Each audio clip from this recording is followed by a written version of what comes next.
Well, Shalloners, Evil Week has finally come to a close.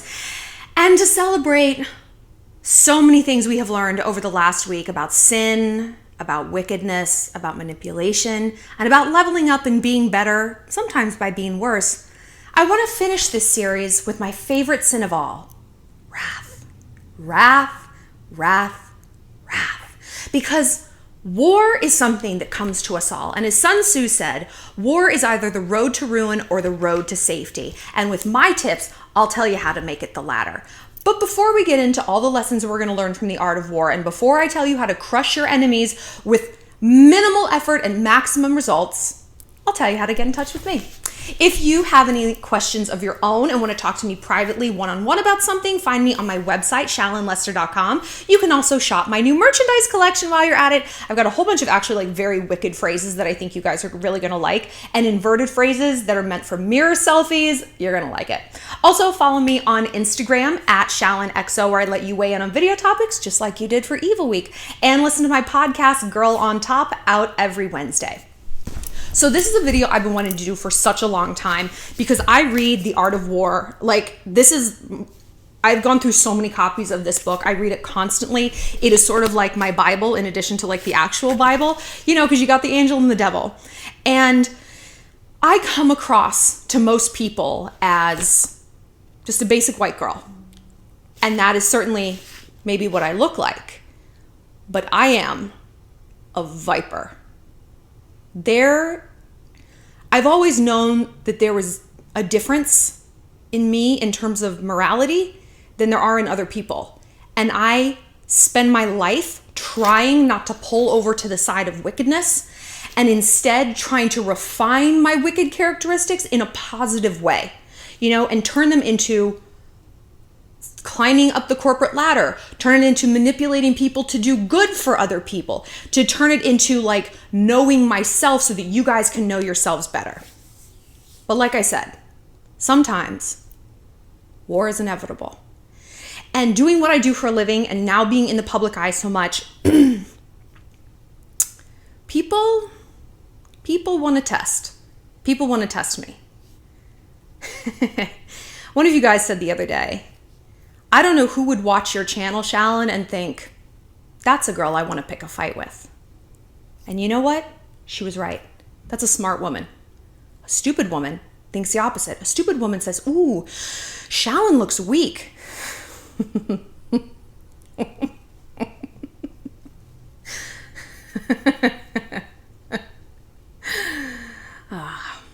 War is strategy. War is patience. And if you knock on the devil's door long enough, someone is going to answer you. And you won't like what's on the other side of that door. So let's talk about what to do when people test us. Because I've never exactly been a turn the cheek kind of person. I don't operate that way. You know why? Because you're still getting hit in the fucking face when you're turning the other cheek. And I don't appreciate people, like I said, knocking on my door. If you come to my territory, whether that's my physical house, whether that's my emotional house, my relationships, my friendships, my business, you're going to get a very unpleasant reaction. But it's not going to be the reaction you might expect. Let's talk about this. We'll get there. So the art of war. Let's talk about the lessons we need to learn. So first of all, like I said, war is strategy. And above all, war is deception. Now, there's a few key tenets of war, right? And chiefly among them is not only know your enemy, but know yourself. And I talked about this in a previous video, but you don't have the American army going out into battle not knowing how many soldiers they have. Are these the Marines? Is this the Coast Guard? Is this light artillery? Do we have tanks, air, cavalry? You know exactly what you're working with. You know what every single person in every single battalion, every single squad and unit can do. You know what their skills are. They have decorations. It's information. And consequently, you got to know what the enemy's doing, right? But if you don't know yourself, and I know you don't have an army, but you have an internal arsenal of weapons and gifts, and most importantly, weaknesses. Weaknesses. And we all think we know our strengths, right? Well, I'm this, I'm that. Strengths are actually minor in comparison to knowing your weaknesses. I was helping one of my guy friends deal with like this really annoying situation with his ex-girlfriend. And he's like, she's like preying on my biggest weakness, my love for her. And I was like, Jeff, your biggest weakness is that you're dumb and that you're a hothead and you're reactive and you always take the bait if someone throws it. It's not your big, generous heart. It's that you're like dumb and you don't think. And he's like, I guess you're right. We all want to think our negative sides are actually like, I'm just like too hardworking and I'm like too loving. No, bro, you're dumb. Or you're a hothead, or you're lazy, or you're short-sighted. Really take an inventory. And if you don't know, ask someone who does. Ask one of your good, solid, level-headed friends who isn't going to blow smoke, who's going to tell you. Because let me tell you something. If war comes to your door, if you have a rival, if you have an enemy, you need to be evaluating things as neutrally as possible. And that is like, it's an impossible task when you're in the middle of the storm. Because when you're in the middle of a storm, you can't tell how big it is. You don't know whether it's going to end and when. That's why you need outside people. I have not one, but two conflict consultants. Two of my best friends literally do that for a living. So people who perceive me as weak, war is strategy, okay? So you need to know who your enemy is.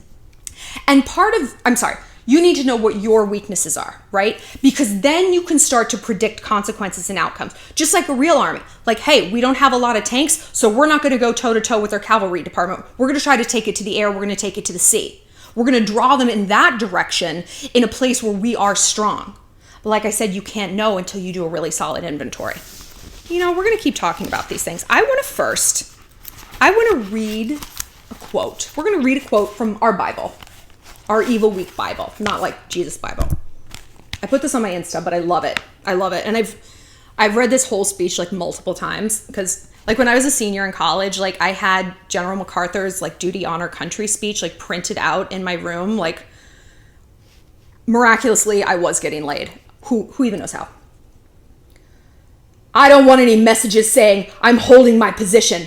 We are not holding a goddamn thing. Let the Germans do that. We are advancing constantly. We are not interested in holding on to anything except the enemy's balls. Our basic plan of operation is to advance and to keep on advancing regardless of whether we have to go over, under, or through the enemy. We are going to go through him like crap through a goose. General George Patton said that to the troops the day before the Allied invasion in World War II. And we came out on top. And this sentiment is great, but it's got its good and bad points. I like it because the idea of advancement sometimes is crucial, but like I like it because it gets me all like gassed up for war. But the thing I don't like about it is when we are dealing with war in our own life, the strategy is to draw someone closer, okay? Because let's listen to some other quotes. War is based on deception, right? Hold out baits to entice the enemy, feign disorder, and crush him. Let's unpack that. Hold out baits to entice the enemy, fake confusion, fake disorder, and then crush them. Because what you want to do is unseat your enemy so that they are arrogant. Arrogance is sloppy. When people are arrogant, they make mistakes, they fuck up. They lash out, they go too big. We got this. Send all the troops. We got this. I can crush Shallon. We got this. She hasn't done anything. But war is strategy. You want to hold out baits. And bait comes in different form. And one of my favorite forms of baiting someone is doing nothing. Because when you do that, when you are non-reactive, when someone wants you to be reactive, two things happen. Number one, you wear them out. They start to implode. They get sloppy. They make a mistake. Number two, you learn about them. Think about this in terms of a battlefield. You have one army laying low in the grass, right? The other side can't see them. They're laying in wait. They're like a sniper, and they're drawing them closer and closer and closer. With every movement that opposing army makes, you learn something about them. You learn the size. You learn the tactics. Are they coming from east or west? Are they coming from above or the sea? You learn about what's in their arsenal. You learn about all their weaknesses. And meanwhile, they have not learned shit about you. And let me tell you something. Laying in the grass and hiding and playing dead is your greatest challenge as a warrior. The patience it takes to execute a war strategy, you gotta dig deep. You gotta dig deep because it's gonna feel like you're doing nothing. It's gonna feel like you're just getting punched and punched and punched. If your rival at work is constantly one-upping you, if your like sister is always saying shit about you, if like some person you've never even met is coming for you, you know, whatever your war is, whatever your personal war is, you have to be executing a larger plan. And this is my overall point. You gotta have a plan. I said this in another video, like no army goes into battle without an objective. We're gonna capture the castle. We're gonna storm this beach and advance 3 miles. We're gonna shoot Hitler. Like they have an objective because otherwise, how do you know when the battle's over? And if you don't know when the battle's over, you're gonna keep sending troops, exhausting troops, losing personnel, losing equipment. Like it's not gonna go well. And by the way, like I'm also like very independently interested in war because I was in ROTC Army. I should have led with that. I'm sorry. I thought I like said it in the beginning, but I just I feel like it just oozes out of my pores. I was in Army ROTC all through college. I didn't join. I didn't contract. I don't know. I go back and forth. That was like my alternate parallel universe, you know, is being a soldier. I was one of the best shooters in my battalion. I had the qualifications in terms of shooting to be a sniper, but girls aren't snipers. Girls aren't special forces. I mean, a few are now, but like by and large, I'm not physically fit. Like I can't carry 125 pounds on my back. That's what I weigh. It's what I weighed at one time. But like this would not have been the right life for me. But it sucks and I miss it. And it made a man out of me. It straightened me out like a piece of wire. It gave me accountability. It gave me self-worth. It taught me to stop being so goddamn self-absorbed because now I have to put my life in someone else's hands and ask him to do the same. I'm accountable. I'm part of something larger than just like my sorority and my improv team. Like I felt proud of myself and proud of how I was utilizing my brain and my body at the same time. I'd never been asked to do that.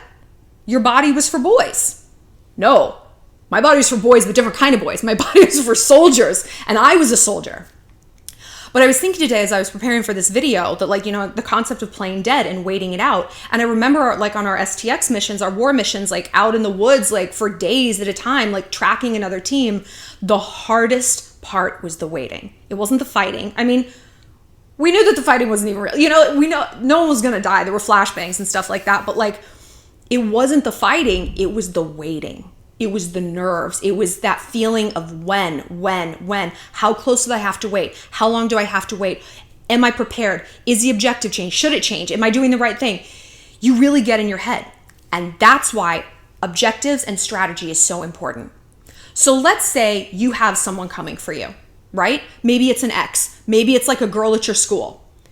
You know what you need to do? You need a war room. You need a conflict strategist. So you recruit one friend who's like kind of a warlord, and my 2 conflict strategists, literally one of them, she is like a warlord reincarnated into like a blonde housewife. Like, do not fuck with her. And the other one is very level-headed. She's like a very logical, linear thinker. She comes from a big corporate background. So they really kind of temper each other out. So when I need something, we're all on the thread together, and I take sort of the mean of both of their messages. But when I've had like big problems in the past, listen, this is what you do. You get your friends. You go to Michael's. You use that 40% off coupon. You get a whiteboard and you map shit out. Because the way our enemy unseats us is by making us anxious. They do something that might not even be unexpected. Oh, this girl stole your boyfriend and now they're at prom together? And you just come undone. And then you're the one who's sloppy. You're the one who's off kilter and they got you and you lose. But when you map it out, you can predict your behaviors and self-select an outcome. So like, say it's a bitch taking your man to prom. Okay, possible outcome. He asks her to prom in a really big way at school, okay? And you have to think through these worst case scenarios, even though it's icky and your mind is like, no. Take a Xanax, go to Michael's, you'll figure it out. And this is why you need people to help you do this, because it can just be like too much, like your brain is just on fire. So you're like, okay, if Nick asks Kelsey out like this, then my response is what? Nothing? And that's fine. Your response can be nothing. Your response can be sending him a mean text. Your response can be sending her a mean text, posting her nudes. I don't know, whatever it is. But you have to come up with these outcomes beforehand so that when this transpires, you're like, okay, you have streamlined your decision-making process.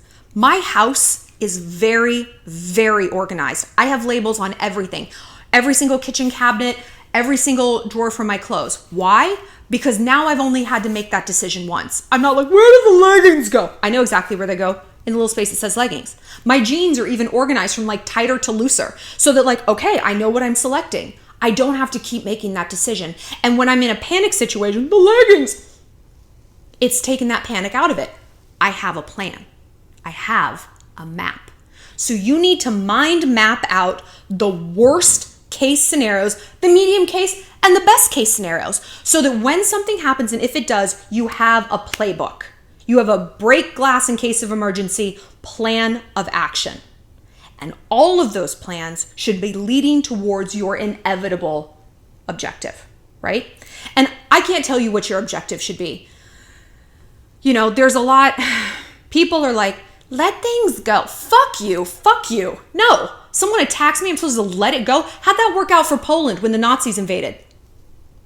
How about Yugoslavia? Didn't go great. Didn't go great. I'm an American, okay? I don't forgive, and I sure as shit don't forget. And you know what else I don't do? Negotiate with terrorists, like our great nation herself. If people come to me rattling my cage, I am all bite and no bark. I'm silent until I'm striking. I am laying in the tall grass and I am drawing the enemy closer, and I'm learning. I'm learning about their weaknesses, and I'm watching them lash out and implode at every non-movement by me. Let's keep reading.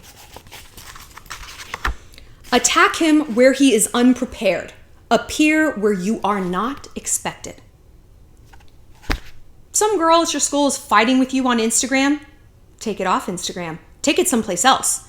Take it to, I don't know, LinkedIn. Take it to your classroom. Take it IRL. Confront her. Be like, Kelsey, why don't you talk to me about the things you've been writing on my page? Or are Twitter fingers not turning to trigger fingers? I don't understand. Are you only a bad bitch when you're hiding behind your iPhone 4?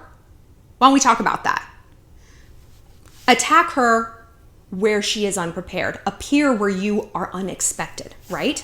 And again, like, it's hard for me to offer examples because there's so many different ways that this can play out. And I want you guys to come up with examples for yourself. And I think it's telling that, you know, like, war happens in so many categories of our lives, so many ways and so many places.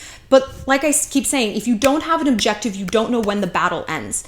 And being at war, like Sun Tzu said, is either the road to ruin or the road to safety. And you want it to be the road to safety. I talked about this in so many of my videos before, that one of the number one things I learned in ROTC was that when you're evaluating your opponent, you have to find out, are they after peace or are they after victory? Now, if they're after peace, you can be after peace. And then it's a peaceful situation. And the conflict resolutions are actually very simple and usually pretty streamlined, right? But if they're after victory, see, that's what I have a problem with. That's what I have a problem with. That's what I have a problem with. Don't come to me looking for an easy win. And don't come to a Shalloner either. Because we're not as sweet as we look, are we? No. Let's keep reading. Oh, this is a good one. These military devices leading to victory must not be divulged beforehand. Loose lips sink ships. Do you know what ships they were talking about when they came up with that? Battleships. Literal warships. Because people are like, I heard General Custer's gonna do this. Like, this is how wars are won and lost. This is how nations fall and rise. Chatter. Gossip. You have to keep a very close circle. You have your one or two warlord consultants, and nobody else knows nothing. If you're like, I'm going to do this, and I'm going to do that, and I'm going to do this, that's going to get back to Kelsey. I don't know why I'm using this as an example. Actually, I do.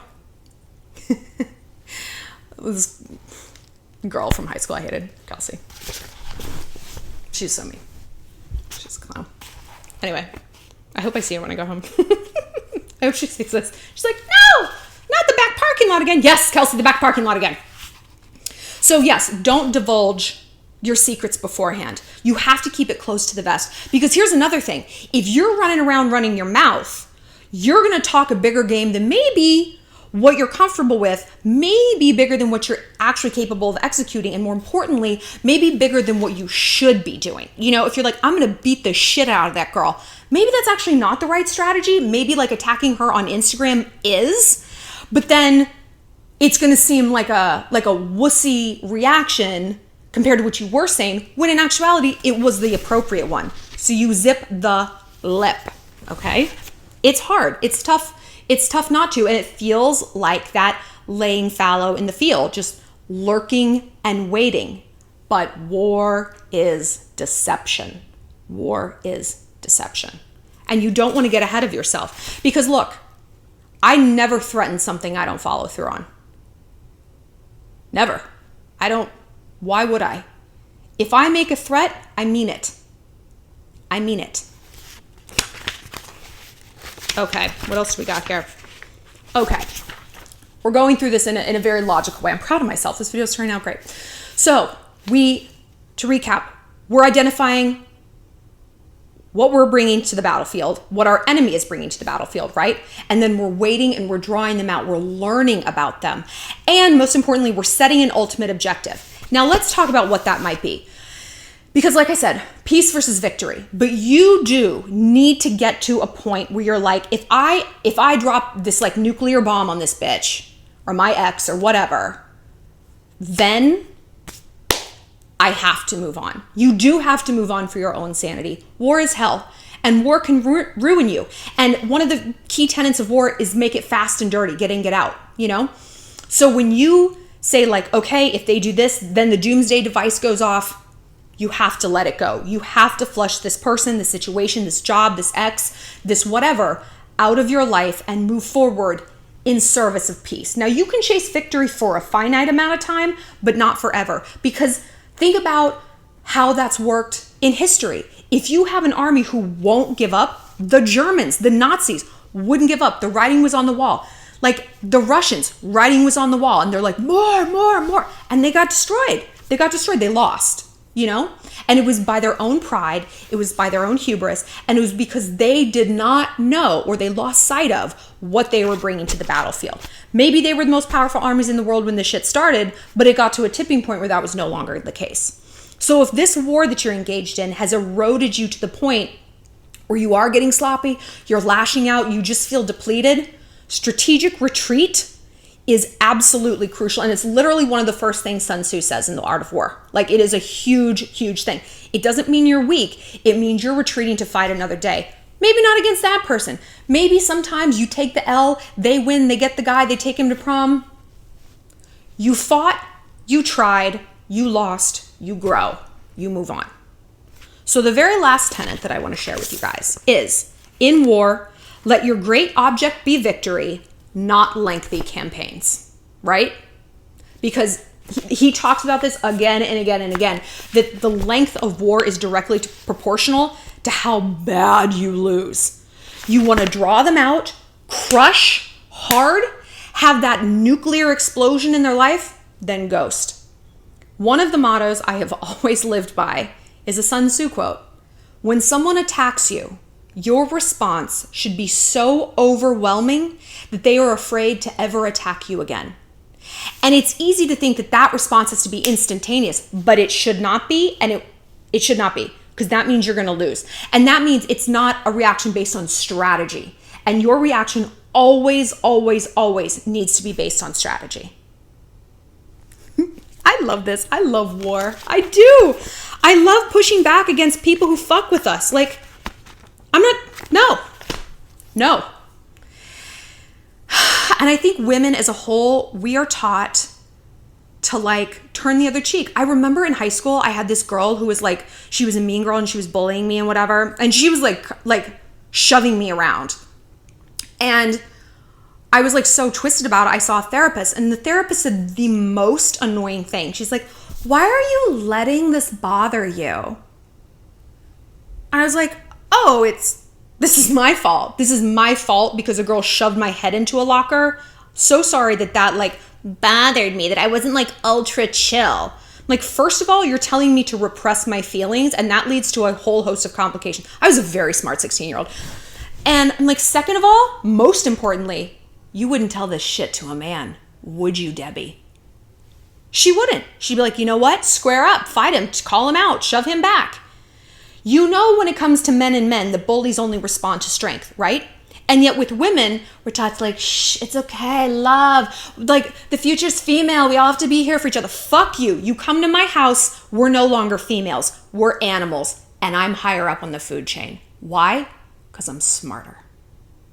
And now you guys are too.